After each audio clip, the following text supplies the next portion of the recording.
what will we do? What will the alliance do when we come to power? Number one, we will reclaim the democratic tradition in India. And we will go back to institutions that are neutral. We will go back to institutions that do not belong to a particular party or a particular ideology, but we'll go back to institutions that belong to the people of India. How do you do that? We do that by making sure that they are not pressurized, that people who run these institutions are not threatened, that they're not attacked, and that they're allowed to do their job. Right? The institutions belong to the people of India, and institutions are there to be neutral. They don't belong to a political party. So the moment we stop trying to shape the behavior of the institutions like the RSS and BJP do, they'll go back to work. Right? So that's one piece of it. The second part, which is a challenge in some ways for Europe and the United States, as well as India, is the fact that if we look at the planet today, we look at this microphone, we look at my phone, we look at this computer, we see that they are mostly made in China. And clearly, without any doubt, the Chinese have proven to the entire planet that they can produce successfully, they can manufacture better than anybody else, but they do so in a coercive, non-democratic environment. Yes. This they have proven to everybody. They have essentially dismantled the production networks of the United States, the production networks of Europe, and also, to a great extent, the production networks of India, by successfully doing this. For us to not manufacture, to not produce a country of 1.4 billion people is not an option. We will have such massive levels of unemployment and anger that as a nation we will not be sustainable. So China has placed a vision on the table. It is called the Belt and Road. The heart of that vision is production, dominance of global production. We are asking the question, can we place an alternative vision on the table? Right. A vision where India, the United States, Europe work together to produce, not in a coercive environment, not in an environment where you do not give political freedom to your people, but in an environment where you give political freedom, economic freedom, social freedom to your people. So this, to me, is the central challenge facing not just India, Europe, the United States.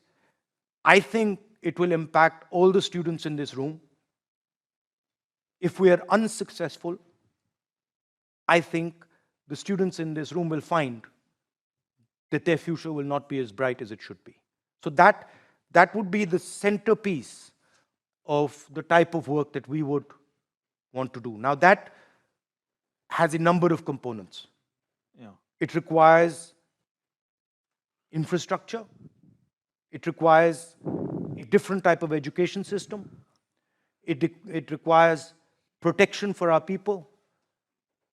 So that would be the central piece, and then you would have structures that would support that. The final thing that I personally think is very important is that there are very, very large groups, large parts of India that are not included in the growth and the success of India. When you look at India from outside as a Western person, you see tremendous success, tremendous growth. But when you look at it from inside India, you see that people from lower caste communities, people from tribal communities, people from minority communities, people from Dalit communities are not part of that. They're simply excluded from that growth. And that is something that India will never, ever be successful without solving. So much greater inclusion.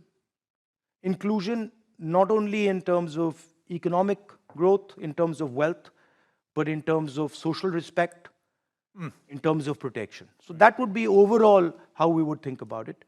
What would we keep that the BJP has done? What would we not differ with them on? Probably some of the work that they've done in infrastructure. I think that would be the mainstay of it. We do not agree with what they've done to the education system. They have tried to erase history, so I cannot say that we agree with them on that. Some of the work they've done in healthcare, probably we would agree with.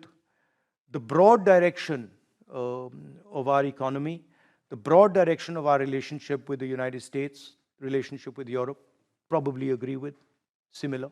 Yeah. Including war in Ukraine stance. We would agree with their stance on the war in Ukraine, yes. Yeah? Yes. You don't want to come over to our side on... It's not, see, the thing is, it's not come over to your side or come over to their side.